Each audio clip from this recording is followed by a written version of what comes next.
गिबियावनो गगामुग ओनसोलनि गासै रायजो राजाफोरनिसिम आंनि गोसो गोरबोनिफ्राय अननाय आरो हामलायनायखौ जासिहरनाय थाबाय आरो बेजों लोगोसे आङो बेयाव फैनानै बिराद गोजोननाय मोन्दों बुंनो थाङोब्ला जाय आंखौ हांख्रायनानै लिंहरदों आफादनि सारमोन बिसोरखौ आङो रोजा रोजा साबायखर बावनो सानो जे आंखौ बेसिम हांख्रायनानै लिंहरनायनि थाखाय आरो रायजो राजाफोरजों बेबायदि रंजानो थाखाय खाबु होनायनि थाखाय जोबोद जोबोद साबायखर बावनो सानो।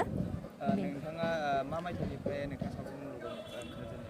आङो 2001 मायथाइनिफ्राय आङो बे सावथुन मुलुगावहाय ओंखारजेनदों आरो सर्ट मुभिनिफ्राय आरो नोंथांनि गामि आंनि गामिया जाहैबाय क'क्राझार डिस्ट्रिक्टनि सिङाव थानाय सेरफांगुरि अक्सिगुरि गामि आरो नोंथांजों दिनै गगामुग हालामनि रायजो राजाफ्रा माबायदि नोंथांजों रंजाफादों?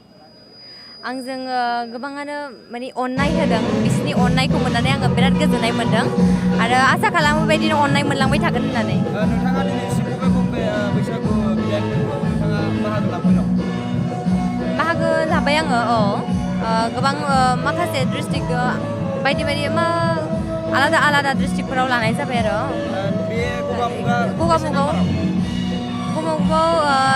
बुंनो थाङोब्ला दासिमाव नै लास्टआव जाफैबाय आरो बिनिफ्राय आंनियावहाय दासिम प्रग्राम गैथ'ला माने आंनियावहाय खबर गैथ'ला प्रग्रामनि थाखाय बेनो लास्ट जाबाय आरो गगामुगआवहाय आङो दिनै गिबि खेब प्रग्राम गाफैनाया आरो बेयाव फैजेननायाबो गिबि खेब बिराद गोजोननाय मोन्दों सौफैनानैहाय गोजोन्थों।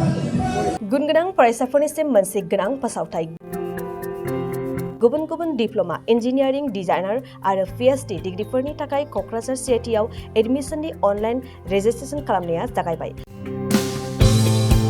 गुबुन गुबुन आयदानि डिप्ल'माजों लोगोसे bachelor of technology, bachelor of design, master of technology, master of design आरो डक्टर अफ फिल'सफिनि डिग्रि खालामनो हागोन। मे दाननि 15 खालारावनो अनलाइन रेजिस्ट्रेसनआ थुंगेगोन। जुन दाननि 8 खालाराव एडमिसननि एन्ट्रेन्स आनजाद लानाय जागोन आरो जुन दाननि 25 खालाराव PhDनि एन्ट्रेन्स आनजादखौ लागोन। अनलाइन रेजिस्ट्रेसनखौ नोंथांमोना दिनैनिफ्रायनो www.admission.cit.ac.in आव खालामनो हागोन। आबुं मिन्थिनो थाखाय 7086187124 जानबुं अनजिमायाव जगाजग खालामनो हागोन।